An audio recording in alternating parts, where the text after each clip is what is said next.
मैं रोज पिलाता हूँ इसे जहर का प्याला। मैं रोज पिलाता हूँ इसे जहर का प्याला। एक दर्द मेरे अंदर है जो मरता ही नहीं। नमस्कार दोस्तों, स्वागत है आपका शास्त्रीय ज्योतिष के चैनल पर, जिसका की नाम है ज्योतिष रहस्य। दोस्तों, कुछ लोगों की जिंदगी में दर्द का एक ऐसा जहर घुल जाता है जिसका कोई इलाज उनके पास नहीं होता, जिनका कोई स्पष्ट कारण भी उन्हें ठीक से दिखाई नहीं पड़ता। क्या इसके पीछे विष दोष कारण है? दोस्तों, समाज में विष दोष के नाम से अनेक भ्रांतियां प्रचलित हैं। कहा जाता है कि जिसके कुंडली में शनि और चंद्रमा एक साथ किसी भाव में बैठे हों या एक दूसरे के आमने सामने भी सातवें घर में बैठे हों, तो उस जातक को विष दोष लग जाता है। उसकी जिंदगी जहरीली बन जाती है, उसे बहुत प्रकार के मानसिक समस्याएं होती हैं, उसकी प्रगतियां रुक जाती हैं, उसे आर्थिक नुकसान का सामना करना पड़ता है, उसकी शादीशुदा जिंदगी अच्छी नहीं चलती, उसकी जिंदगी में अनेक प्रकार के कष्ट आते हैं। क्या इसके पीछे कोई शास्त्रीय आधार है? नहीं। तो मैं आपको ले चलता हूं शास्त्रों की अनोखी दुनिया में, और आप स्वयं देख लीजिए कि विष दोष का सत्य क्या है। तो दोस्तों, सबसे पहले तो ये जान लेते हैं कि समाज में विष दोष के नाम पे किस प्रकार की सूचनाएं उपलब्ध हैं। अगर आप विष दोष सर्च मारेंगे इंटरनेट पे तो आपको कई सारे पृष्ठ दिख जाएंगे। उनमें कहीं पे लिखा हुआ है कि जीवन नरक हो जाता है विष योग से, विष योग हो तो जिंदगी जहर बन जाती है, इसके नुकसान होते हैं और पता नहीं क्या क्या होता है। तो पहले हम लोग देख लेते हैं क्या इसके पीछे कोई शास्त्रीय आधार है, क्योंकि सामने वाले ने तो ज्योतिष के ग्रंथ पढ़े नहीं। मैं कुछ भी बोल दूं कि ऐसा हो जाता है तो सामने वाले को कैसे पता चलेगा कि मैं सही बोल रहा हूँ अथवा गलत बोल रहा हूँ। उसका एक ही उपाय है कि मैं शास्त्र प्रमाण उपस्थित करूँ। तो YouTube आदि पे कई सारे ऐसे वीडियो बने हुए हैं जिसमें उन्होंने बताया है कि चंद्रमा के साथ शनि हो तो क्या फल मिलता है, चंद्रमा से दूसरे भाव में शनि हो तो क्या फल मिलता है, चंद्रमा से 7वें भाव में शनि हो या 12वें भाव में शनि हो तो क्या फल मिलता है। लेकिन किन्हीं ने एक भी शास्त्र प्रमाण देने का कष्ट नहीं किया है। तो मैं आपको शास्त्र प्रमाण इस विषय में दिखाता हूँ और फिर आप जानेंगे कि कैसे समाज में भ्रांतियाँ प्रचलित हैं जो अशास्त्रीय हैं। तो मैं आपको ले चलता हूँ सारावली में। ये कल्याण वर्मा की सारावली एक बहुत ही प्रसिद्ध और आदृत ग्रंथ है। इसके 35वें अध्याय में आप देख सकते हैं, 35वें अध्याय में पेज 361 में राजयोगों की चर्चा की गई है। ठीक है, अब इस पेज में अगर आप थोड़ा सा नीचे आएंगे तो देखेंगे वर्धित श्री राजयोग ज्ञान लिखा हुआ है। इसमें क्या लिखा हुआ है? यदि कुंडली में चंद्रमा के साथ शनि केंद्र में हो, आप जानते हैं कि ये चारों भाव जो है, पहला भाव, चौथा भाव, 7वां और 10वां भाव, इसे केंद्र भाव कहे जाते हैं। यदि कुंडली में चंद्रमा के साथ शनि केंद्र में हो तो अन्य से उत्पन्न होने पर भी, अर्थात वो राजकुल में नहीं भी उत्पन्न हुआ हो तो भी जातक हाथी, घोड़ा, ग्राम व धन से धन को बढ़ाने वाला राजा होता है। अब देखिए कितना अच्छा फल लिखा हुआ है। इसमें क्या कहीं लिखा हुआ है कि आपकी ज़िंदगी बर्बाद हो जाएगी, कि आपको डिप्रेशन हो जाएगा, कि आपका परिवार टूट जाएगा, आपकी पत्नी आपको छोड़ के चली जाएगी, जिंदगी में संघर्ष, इस तरह की क्या कोई बात लिखी हुई है? यहाँ तो लिखा हुआ है कि धन से धन को बढ़ाने वाला राजा होता है। लेकिन बताइए ज्योतिषी लोग आपको क्या बोल के डराते हैं? अच्छा, एक ग्रंथ आती है गौरी जातक, मैं आपको वहाँ भी ले चलता हूँ और मैं शास्त्र प्रमाणों के साथ बताता हूँ कि चंद्रमा से शनि के किस भाव में होने पे क्या फल मिलता है। तो उसके लिए मैं आपको फिर से ले चल रहा हूँ ज्योतिषरहस्य.org पे और भावाश्रय फल में। यहाँ पे हम जानते हैं कि शनि का विभिन्न भावों में क्या फल मिलता है। तो यहाँ पे कुंडली के विभिन्न भाव में फल हमें नहीं देखना है, हमें तो ये देखना है कि चंद्रमा से शनि अगर साथी हो तो क्या फल मिलता है, उससे 7वें भाव में हो तो क्या फल मिलता है। क्योंकि हर ग्रह की 7वीं दृष्टि होती है, तो चंद्रमा से 7वें भाव में अगर शनि हो तो चंद्रमा की 7वीं दृष्टि शनि पे पड़ेगी और शनि की 7वीं दृष्टि चंद्रमा पे पड़ेगी। तो कुछ लोग कहते हैं कि इससे विष योग मिल जाता है। तो उसका सत्य क्या है देख लेते हैं। देखिए, अभी मैंने आपको एक अच्छा फल बताया सारावली में।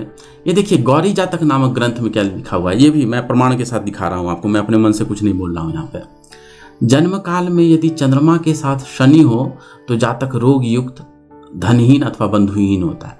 ठीक है, थोड़ा सा बुरा फल तो लिखा हुआ है कि अगर साथ में हो तो। ठीक है, इसे भी एब्सोल्यूट नहीं कहा जा सकता है, देखना पड़ेगा कि शनि कौन से भाव का स्वामी है, केंद्र त्रिकोण का स्वामी तो नहीं है, कहाँ स्थित है, कैसी स्थिति में स्थित है, उस पर किसी शुभ ग्रहों की दृष्टि है या नहीं है, आदि कई सारी बातें देखनी पड़ती है। एक जेनरिक बात यहाँ पे बताया जा रहा है कि जन्म काल में यदि चंद्रमा के साथ शनि हो तो जातक रोगयुक्त, धनहीन अथवा बंधुहीन होता है। चलिए थोड़े देर के लिए मान भी लेते हैं थोड़ा सा बुरा फल है, लेकिन रोग किसको नहीं है? रामचरितमानस के उत्तरकांड में लिखा हुआ है कि यही विधि सकल जीव जग रोगी, हर व्यक्ति रोगी है। अच्छा, यहाँ पे ये तो नहीं लिखा हुआ है कि आपका पत्नी के साथ संबंध विच्छेद हो जाएगा, आपको मानसिक चिंताएं होने लगेगी, आपको डिप्रेशन हो जाएगा, आपकी ज़िंदगी में सब कुछ खत्म हो जाएगा। धन नहीं है तो चलिए मेहनत करके कमाया भी जा सकता है। अच्छा, चंद्रमा से 7वें भाव में अगर शनि हो तो क्या लिखा हुआ है?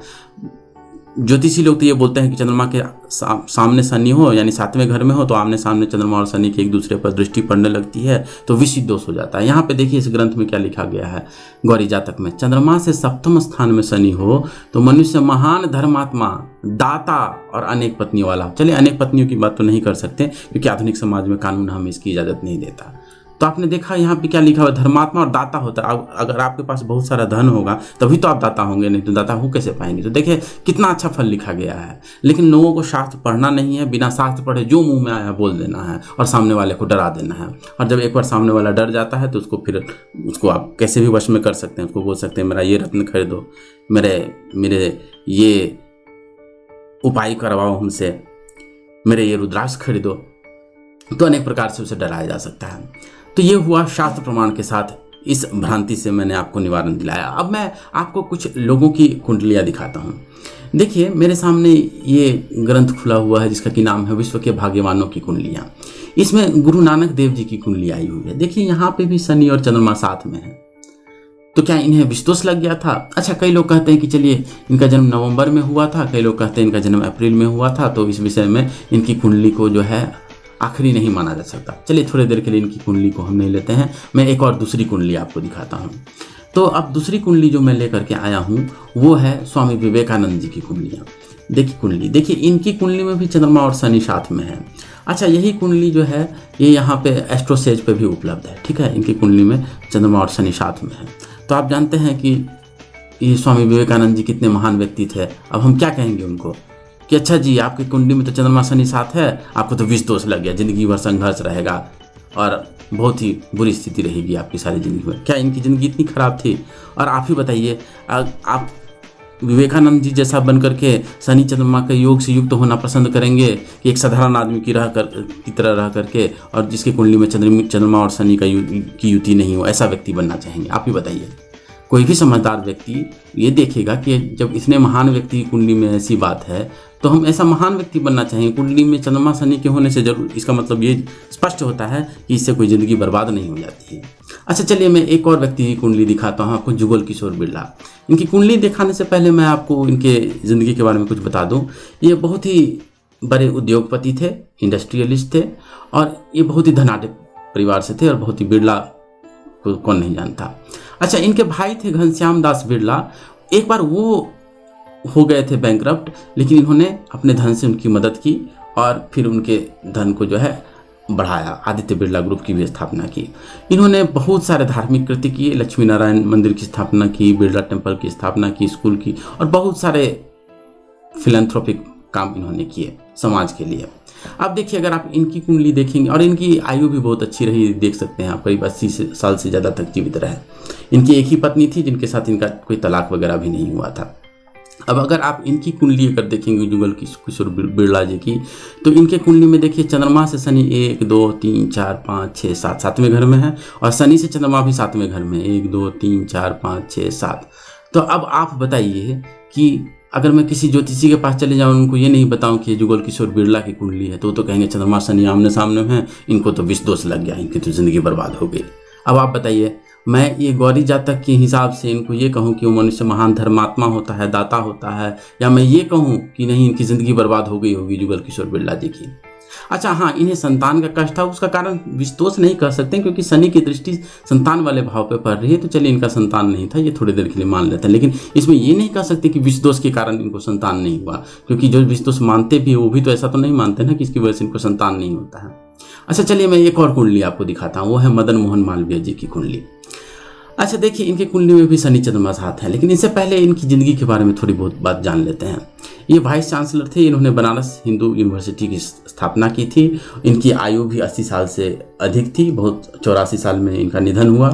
और इनकी एक ही पत्नी थी और इनकी 6 संतानें थी। ये बहुत पढ़े लिखे थे और इनको भारत रत्न के अवार्ड से भी नवाजा गया भविष्य में जाकर के। ये इतने बड़े विद्वान थे कि इनकी विद्वता के बारे में इनको पंडित कहा जाता है। अब आप बताइए, इनकी कुंडली में जो है शनि और चंद्रमा आप देख सकते हैं साथ में बैठा हुआ है। तो आप ही बताइए कि क्या मैं, अगर कोई किसी जातक की इस तरह की कुंडली आए, तो मैं ये क्या कहना शुरू कर दूं कि आपकी कुंडली में शनि चंद्रमा साथ है, आपकी ज़िंदगी बर्बाद हो जाएगी, ये कहना शुरू करूं कि मैं उसकी कुंडली में शुभ देखने की कोशिश करूं? आप ही बताइए। तो दोस्तों, शास्त्रों के आधार पे ज्योतिष की जाती है।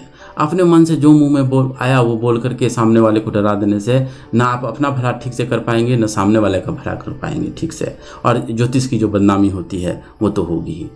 इसलिए मेरा आप सबसे बहुत ही विनम्र निवेदन है, मैं इस चैनल के माध्यम से एक समाज में क्रांति लाना चाहता हूं कि आज के बाद कोई भी आपको कुंडली में कोई दोष दिखा करके डराने धमकाने की कोशिश करें तो उनसे पूछिएगा कि भाई एक दो श्लोक भी तो दिखाओ किसी प्राचीन ग्रंथ में। आप जो कह रहे हैं कि मेरी ज़िंदगी बर्बाद हो जाएगी, क्या इस विषय में प्राचीन ग्रंथ जो है बृहत्पराशर, होरा शास्त्र, सारावली, यवन जातक आदि जितने भी प्राचीन ग्रंथ हैं, क्या इस विषय में इस तरह की कोई बात आई है? और अगर नहीं आई है तो इस तरह से मुझे डराना धमकाना बंद करो और शास्त्रीय ज्योतिष की चर्चा करो। ज्योतिष रहस्य में बने रहने के लिए आप सबका बहुत बहुत धन्यवाद।